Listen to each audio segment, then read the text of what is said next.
और हमें तो भक्ति जागृत हो गई। हमको अभिमान था कि वेद के पंडित हैं, वेद, लेकिन हम कुछ भी नहीं है, हम आपके सेवक। इतने में नारद जी महाराज आ गए। नारायण नारायण नारायण नारायण भैया बोलो नारायण नारायण नारायण नारायण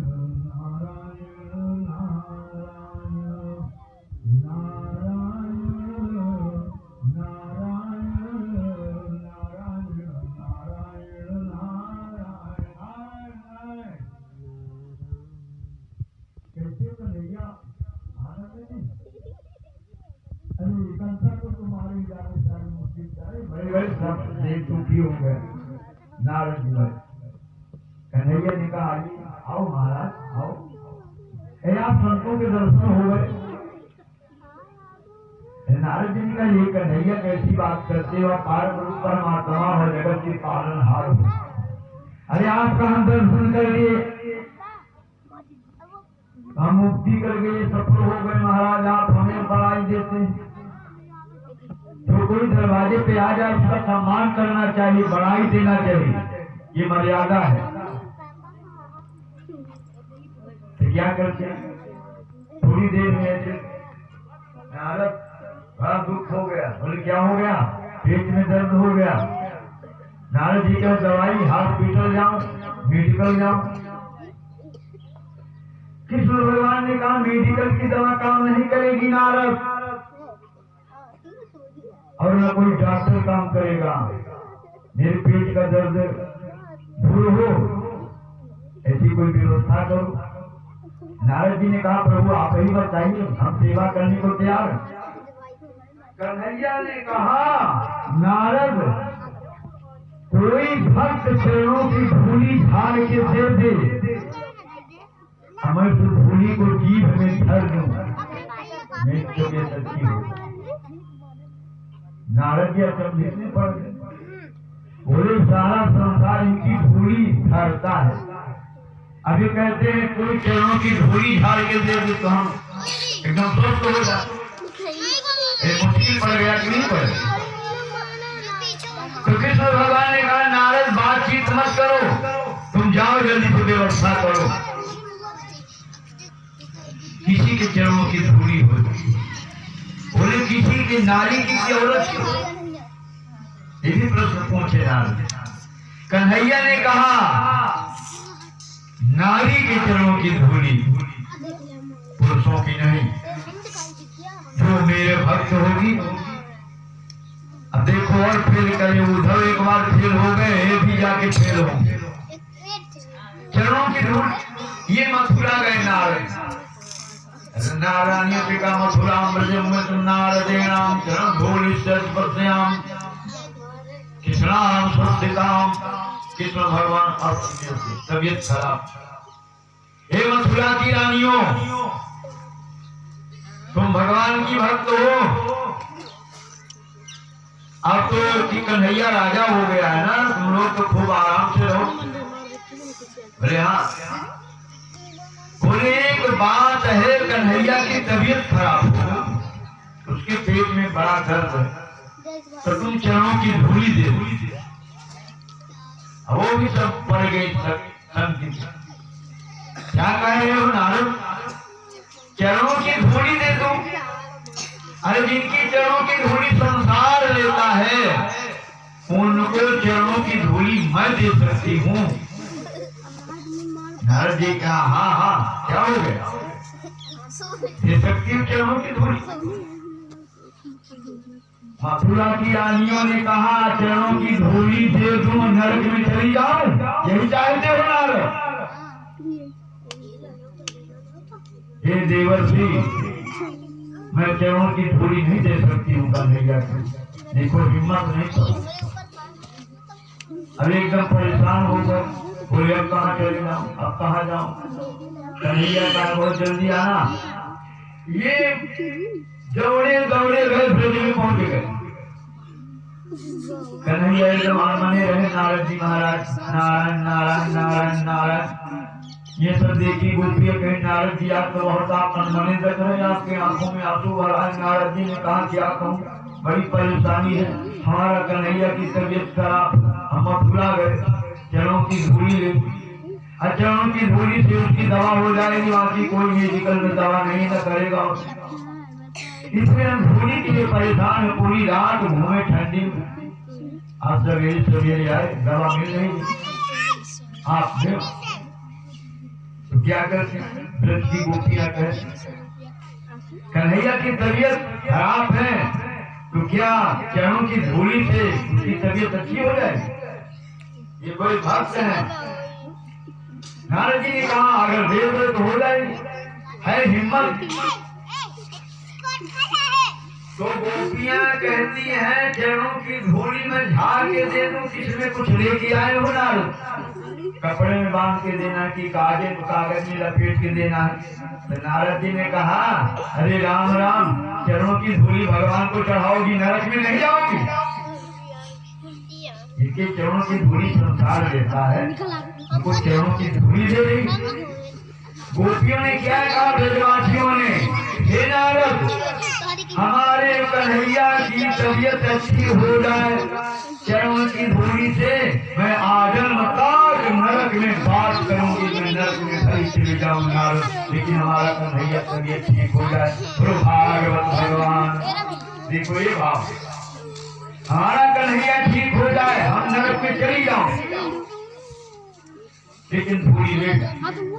नारद जी ने झाड़ करके रुमाल में लपेट करके धूली चरणों की सभी ब्रजवासियों को लेकर चला बाहर निकला। भगवान गए, नारद जी लेके गए तो एकदम कृष्ण भगवान हंस रहे थे। नारद जी ने कहा प्रभु आप हंस रहे, अभी कल हार रहे थे, पेट में दर्द है। भगवान श्री कृष्ण ने कहा क्यों नारद, तुम भी तो भक्त हो, तुम इतना परेशान क्यों हो गए, मथुरा गए थे रानियों के पास मांगने चरणों की धूली। हमारे सच की गोपियों ने जैसे धूली झाड़ी है, पोटली में बांधी, उसी तरह मेरी तबीयत अच्छी हो गई। यहाँ लाने की कोई जरूरत नहीं। लेकिन ये बताओ क्या तुम चरणों की धूली नहीं दे सकते थे? तुम तो भी संत हो, महात्मा हो, अब तुम क्यों परेशान होने गए? जब मैं आपने कहा था चरणों की धूली से तबीयत अच्छी हुई, तुम्हें झाड़ के दे देना चाहिए नारद, क्यों परेशान करने गए? कि नारद जी आवाज हो, इनको अहंकार था, इनका अभिमान दूर हो गया। भागवत भगवान की अहंकार अति दुखद जमरुआ लिखा, अहंकार अति दुखद जमरुआ, काम बात अरुणे के निधरुआ। ये रामायण आप देखो, अहंकार एक डमरू है, नेहरू एक नेहरू नहीं कहते, एक रोग हो जाता है शरीर। अरे ऐसे बैठ जाओ मास्टर, ऐसे नहीं बैठे रोड लपेट के। अरे आप पढ़े लिखे हो, दूसरे को शिक्षा दी। पैरों में दर्द, हाँ तो फिर पैरों में दर्द है तो ठीक है, हाँ पैरों में दर्द है तो फिर आजू बाजू बैठ जाने की शोभा नहीं देता। बोलो लक्ष्मी नारायण भगवान की। ये किसने सिखाया था? रावण जब धराशायी हो गया तो राम जी ने कहा जाओ राजनीति पूछ के आओ। तो लक्ष्मण जी चल दी लेके धनुष, लक्ष्मण धनुष लेके कहा जाए, उनकी आदत। राम जी ने कहा ना राजनीति पूछना है, धनुष लेके नहीं जाना।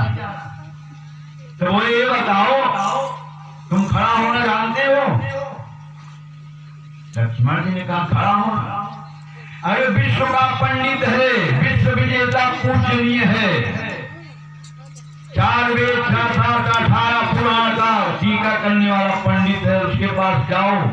तो होशियार व्यक्ति कोई जाए, मूर्खों से बातें नहीं करे। राम जी ने कहा, लक्ष्मण जी कहा नहीं हम जाएंगे बात कर। उठना बैठना बोलना 3 चीज सीखना चाहिए। इस शास्त्र में लिखा कहाँ कैसे उठा जाता है, कहाँ कैसे बैठा जाता है और कहाँ कैसे बोला जाता है। लक्ष्मण जी गए तो कहाँ खड़े हो गए? रावण की मूल की तरफ। बताओ, अमूल की तरफ खड़े। महाराज रावण को प्रणाम। रावण पढ़ा लिखा था, कहीं कोई होशियार होता तो पैर की तरफ खड़ा होता ब्राह्मण। अमूल की तरफ कैसे आशीर्वाद देगा कोई बताओ? अब पड़ा है, बाण लगा है, जमीन में पड़ा, अब पीछे कैसे जाएगा? कौन प्रणाम कर रहा, कौन है ना आशीर्वाद लेना चाहता? रावण ने कहा कोई मूर्ख है होगा, तो मूर्ख मिल जाए तो क्या करना? चुप रहना चाहिए। बोलो भागवत भगवान। आप इसको बुरा नहीं मानिए, कथा में राम जी बोला नहीं लौट आए। राम जी ने कहा लौट के आए लक्ष्मण। बोले वो बोलते ही नहीं माने। अरे बोले वो पंडित है, 10 कदम दूर से प्रणाम करो। जा करके लक्ष्मण जी ने 10 कदम दूर से प्रणाम किया। रावण उठ के बैठ गए। कहाँ जाओ? राजनीति पूछने की। बोले राजा कौन बने? हमारे भैया। जाओ नहीं को भेज। राम जी आए, देखो कितना बढ़िया नमन से। महाराज रावण को दास राम का प्रणाम स्वीकार हो। रावण ने कहा विजयी हो। बोले महाराज। रावण ने कहा कहाँ आगमन किस कारण से हुआ? राम जी ने कहा राजनीति पूछने आया। राम जी ने कहा 10 कदम। रावण ने कहा 10 कदम पीछे जाओ। पीछे पीछे और पीछे और पीछे और पीछे। राम जी ने पूछा 10 कदम दूर हटाने का कारण क्या? बोले पहली राजनीति, मैं तुम्हारा दुश्मन हूँ। मान लो नाटक किया हूँ, उलट पलट के बात कर दूं तो क्या करो? दुश्मन से 10 कदम दूर से बात करने। बोलो भागवत भगवान। आशीष प्राप्ति कंसोक्षण मैथो भगवान सभा वो मृते मृते भरतरी मृते मृते मृते गया। किसकी कथा आ रही है? कंस। प्राप्ति लड़के इधर पीछे बैठो। रामलीला के लड़कों को आगे बैठना चाहिए और कथा में पीछे। बोलो भागवत भगवान। ये नियम है। रामलीला में लड़कों को सबसे आगे बैठना, कथा में सबसे पीछे। जाओ पीछे। ये नियम जाओ, ये हल्ला ना कर, चुपचाप बैठे रहे। अभी लाड़ा है भैया, राजनीति से व्यवस्था करते हैं। अभी यही तो हमको ताकत दिए, या भागवत करो हम व्यवस्था करें। व्यवस्थापक भी है, अच्छा सहयोग भी कर रहे हैं। कुछ लोग तो तमाशा देखते हैं, कुछ लोग देखने आते हैं कैसा कथा कर। ये बात कहिए कि कैसा बोला उन्हें थोड़ी आता। हमारी रामचंद्र जी द्विवेदी जी है परमार्थ भूषण, परमार्थ भूषण। ये बहुत सारे योगी बातों हाँ कर दीजिए, भागवत हो जाए।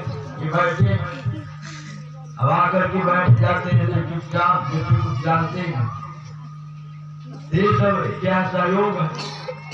कुछ लोग कुछ है तर्क वितर्क करते हैं, लेकिन आपका भागवत को पूरा करना है। हमको तो भगवान की कथा करना। कोई भले गाली देता रहेगा तो गाली दिया लेके रहे परेशान। तो हम भगवान की सेवा, हमका गरीब बेचारे यहाँ हैं तो गरीबों की कथा सुना। गरीबों को गरीब ही कथा सुना सकता है। महामंडलेश्वर तो 5 लाख लेगा तो आप क्या दे पाओगे? इसलिए हम भी गरीब हैं, आप भी गरीब। भगवान के जितने भक्त सब गरीब हैं।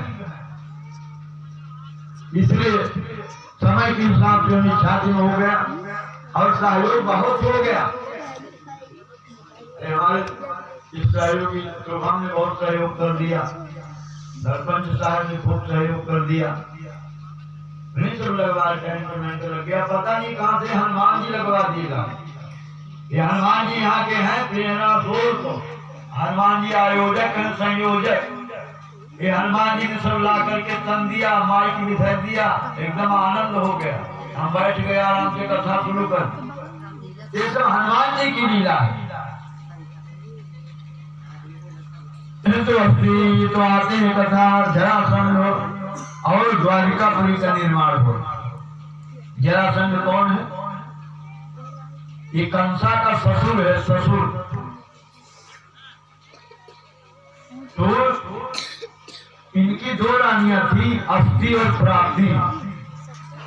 तो सुखदेव जी कहते हैं राजन, अस्थि प्राप्तिश्च कंसश्च महिष्यो भरतस्रवा मृते भरतरी दुखार्ते ईशतो सुनो पितृगृहान। पितृ माने पिता, गृहान माने घर। ये जब विधवा हो गए तो अरे यही तो खूब समझाती रही। कन्हैया ने जब मारो कंस को तो खूब छाती पे चढ़ और खूब गाना भी गा रहे थे, मर गई मोरे मम्मा, मर गई मोरे मम्मा हो। तो ये क्या करते हैं सब रो के, कन्हैया इसके लिए रोता है पापी के लिए। ये मामा नहीं बहुत समझाए तुम। अभी समय भी 3 मामा है। एक मामा इसमें था, है ना, महाभारत में, है ना। एक मामा भागवत, एक मामा और है वो भागवत भगवान जीवन को उतारने। 3 मामा है। अभी पता नहीं कैसे कंस जैसे मामा है, कैसे जैसे मामा। तो क्या कर, जितना भगवान ने कहा तो क्या करती है उसकी प्राप्ति। ये दोनों कौन? ये भागी। अब भाई मथुरा के राजा हो गए कन्हैया। अब मथुरा में कुछ है ही नहीं, कोई नहीं बचा ना। तो ये जरासंध जो है इसका पिता जरासंध। जरासंध से जाके तो पितृ मगध राजा है, मगध नरेश, मगध नरेश पितृ मगध राजा है। जरासंधाय दुखिते वेदया शकृत हो सर्वमात्म वैधव्य कारण। वैधव्य मन विधवा का कारण था। जाके पिता से बता, पिताजी अब मैं तो विधवा हूँ, हमारी ऐसे घर में शादी किए थे कि आपने तो एकदम काट दिया था। आज वही स्थिति आ गई, दीदी ने बताया था शादी। और जानते भी थे, लेकिन आप अहंकार में आकर के हम लोगों को ऐसे घर में आपने शादी किया कि हम लोगों की जिंदगी बेकार हो। शादी भी सोच के करो। एक व्यक्ति की शादी तय हुई, ये शादी का आ गया ना तो बड़ी बड़ी दाढ़ी मूछ रखा था, 42 साल की उम्र रही उसकी। तो शादी अब शादी हो गई, तिलक उलक सब चल गया, पूजा पाठ हो गया। जिस दिन बारात जाने की तैयारी होने लगी तो सब गांव के लोग बोले दाढ़ी मोछ बनवा लो, दूल्हा बन के चल रहे। बड़ी बड़ी दाढ़ी रखा था, बड़े बड़े मोछ, दाढ़ी मोछ बनवा लो, दूल्हा बन के चल रहे। शादी आ गई। वो क्या कहता है, दाढ़ी मोछ नहीं बनवाएंगे, शादी हो चाहे ना हो। बोले नहीं, अच्छा नहीं लगेगा दूल्हा दूल्हा बड़ी बड़ी दाढ़ी बड़ी बड़ी मोछ। वहां जाओगे जब द्वार पूजा होगी सब हंसेंगे, नारायण हो क्या तुम, हमारे पास बुद्धि नहीं है। ऐसी दाढ़ी माढ़ी बनवा के स्नो पाउडर लगा के बढ़िया है ना, बाल और सब ड्राई करके सब चलो ना, अच्छा लगेगा स्टैंड अप, है ना। रूप रंग देखते हैं आज के जमाने। उसने कहा ना हम ऐसा नहीं करेंगे, हम ऐसे चलेंगे। अब पार्टी की सब तैयार है, गाड़ी तैयार है। गांव के लोगों ने सोचा अब ऐसा करो कि जबरदस्ती मत करो, कहीं सारा नदी में कूद के मर जाए। अब वहां सब पकवान बना, बेचारे का बड़ा खर्चा हुआ होगा, अरे भी नहीं जाएगा, कहीं गायब हो जाएगा तो फिर बारात अकेले जाके क्या करे। जाके उससे बाप से बोले, उसका नाम सखा सारू, बोला ऐसा करो, इसको कुछ कहना नहीं, इसको चलने दो सीधे, अरे शादी तो हो जाए, जब शादी हो जाएगी तो घर वाली अपने आप मुंह से बलवा देगी जाए, कोई जरूरत नहीं।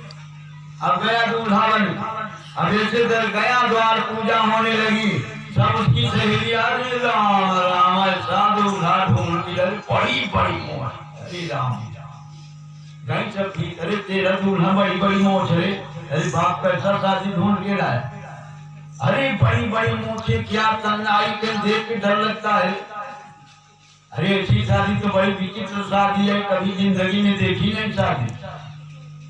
अब वो बेचारी उसकी आंखों में आंसू भरा, सबकी थोड़ी देर हंस रही जो सहेलियां, अरे तेरे भाग में लिखा था तो क्या करूं क्या करूं, वो भी सोच रही है कि हमारी बेइज्जती तो किया है, हाँ अब हम चलती हो तो इसकी भी बेइज्जती कर दूं।